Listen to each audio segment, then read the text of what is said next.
Hello everyone, and welcome back to the office, the actual one in the office at the university. I hope the fact that I keep switching back and forth between offices doesn't bother you too much. It's just sort of a background change and apparently a lighting change because it's super bright in here, and I apologize. The last time that we spoke, which was yesterday, when I got you that video yesterday, I actually gave you most of the information that you were going to need from Phaedrus by telling you how to read Phaedrus and telling you what to look for.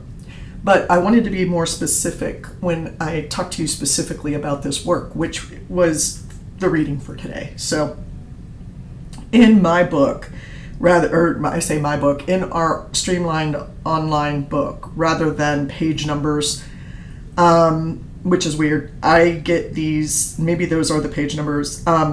I'm looking specifically at the paragraph next to the number 243, and that is definitely not the page number. It's 172 from what I can tell, but anyway, the paragraph marker is 243, and in that one, 243 section, well, I'm not really sure what sections these go with. Okay, section 243, and particularly paragraph D and paragraphs D and E that come before the 243. Hopefully that makes sense to you in some way, shape, or form. That's the area I'm looking at specifically to tell you that this is the core of Plato's argument that rhetoric is bad. This is where Socrates says, look, you brought me a speech that wasn't great because of the following reasons. And then I made you give that speech again, and here's why that wasn't good for the following reasons. And then I gave the speech a third time, and here's why it wasn't good for the following reasons. And Phaedrus does push back on Socrates here in the dialogue because he is representing what most of us are probably thinking, which is, how are you ever going to be satisfied, Plato?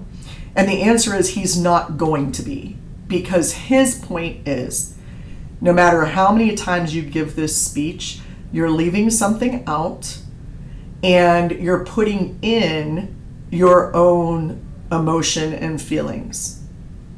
And that pulls us away from the truth of the matter, the full truth of the matter, and also the honesty of it. Or as they refer to it, I don't think he says integrity. He says it's impious. Meaning that your credibility is nothing because you can give that speech any which way you want.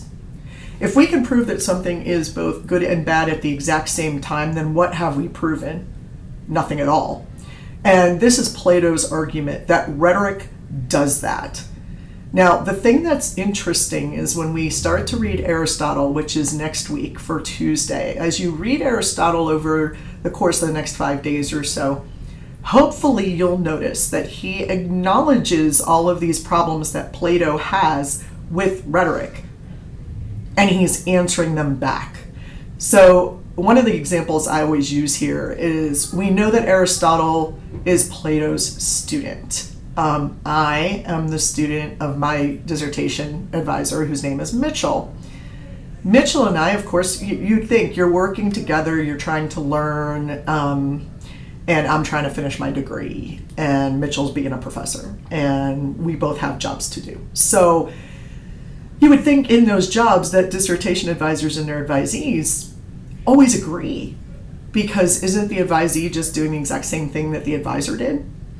And the answer to that is no. And in fact, a lot of people get disaffected pretty quickly from their dissertation advisors. You've just written a 200-300 word research presentation, and it's long and it's boring and it follows all the right protocol, but sometimes the data just shows something different than to me versus Mitchell. So a lot of dissertation advisees end up a little bit disaffected. We kind of want to move away from our advisors as far as we can because we're not them. I don't agree with him. He doesn't always agree with me. Now, Is it that we don't agree on things to the point that we can't have a conversation? Absolutely not. We're talking about deep-seated philosophical ideas about how to study communication, and in this case, how to give a speech and how to practice rhetoric. Plato demonstrates clearly everything that's wrong with rhetoric.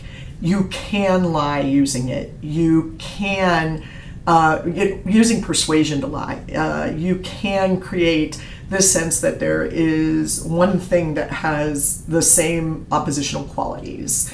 You can say that something is what it's not, right? And finally, you literally can change the truth. So those are really his 4 biggest complaints about rhetoric generally. Now, remember that rhetoric at this time was not as well defined. It was defined by Gorgias in our understanding of how this passed down in the oral tradition. But the understanding from Aristotle is a little bit different. And that is why his definition of rhetoric is the art or skill of knowing in any particular instance all the means of persuasion. But he also says that if you're going to present a speech, if you're going to produce a speech, you have to have the 3, you have to not just use evidence, not just worldly observation, not just inartificial proofs, but you must use artificial proofs as well. And what do we mean by that? You're going to find out more as you read. They are labeled ethos, logos, and pathos. And I bring them up because ethos is about the speaker's credibility. And Plato is essentially saying that no rhetorician could ever have credibility. There's no way to do that because your goodwill towards the audience, your trustworthiness has gone out the window because you're practicing something that can be utilized in such a negative way. Aristotle will come back in his work where he basically just decides, you know what, he's not going to argue with Plato in some sort of dialogue here. What he's going to do instead is just outline exactly what he believes rhetoric is. And he does not believe that rhetoric is about lying, or changing the truth, or making something mean 2 things at once. He instead believes that if you are lying, then you are practicing persuasion. Definitely persuasion can be used for lying, and persuasion can be used to moot out the truth and to make something seem like something that it's not, and make it seem like it's 2 oppositional things at the same time. Yes, rhetoric or persuasion can do all that. When you use it properly, with all of his rules and regulations, when you use it properly, and his rules and regulations are the ones we use today, just so you know, then that is the practice of rhetoric. So you have to be a good person, and you have to not lie. You have to get as close to the truth as you can. And I'm pretty sure that if we were there for this, sort of discussion, as opposed to seeing it play out in their works from oral history, Plato might have said something to the effect of, but what about the fact that you can literally make something sound like it's good and bad at the same time? What about the fact that you can literally change the characteristics and quality of something through language? What about that? And it's a valid point, right? Because rhetoric does do that. We have a limited amount of time and resources to make our argument, and so we don't get everything, every bit of information that our audience may need to make a good choice. And Aristotle says that's the point. You have to have someone who is educated on the subject matter, who is a good person, so we've got logos and ethos there, and who is passionate enough to show goodwill towards their audience, which means pathos, right? Because pathos is the feeling, the emotion that we inspire, while logos and artificial proofs, the sun rises in the east and goes down in the west. I mean, we can debate that, I guess, if you really want to, but his point is that you wouldn't have to debate those things that are observational, but rhetoric is about giving your audience a choice. Why is it a choice? Because rhetoric begins at a point of what we call stasis. What is the point of stasis, you might ask? And that is when you have two competing or oppositional ideas that are equally important, that are counter to each other and sort of battling it out. And right here in between my fingers is this point of stasis. It's actually stability. How is it stability? Because right now you're both on an even playing field. Both arguments are on the same playing field. But we can't live our lives in a point of stasis all the time, right? We have to move and do things. So Aristotle says stasis is where rhetoric actually begins. It begins with understanding not what is true and what is false, but is what is likely more probable or less probable. And that's why people, when they talk about dialectic, they talk about this test of going back and forth with ideas so that you can choose the most probable outcome, the most likely truth from it. That process of dialectic is what Plato said we should all be engaging all of the time. And the moment that it turns into rhetoric is the moment that an individual speaking to a mass audience changes the truth.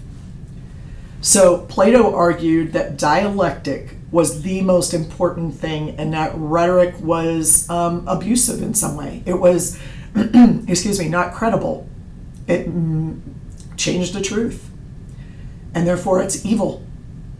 And Aristotle said, well, that doesn't make any sense. I agree, dialectic is important, but rhetoric is equally important because it doesn't make any sense to come to conclusions if you can't share those conclusions with others.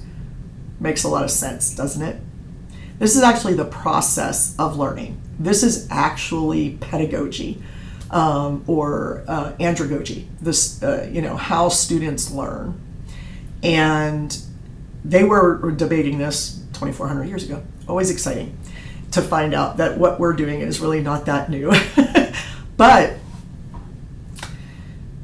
that idea of dialectic for Aristotle became equal to rhetoric in that he says that dialectic is the counterpart to rhetoric, that you can't have one without the other and still practice rhetoric the way he saw it.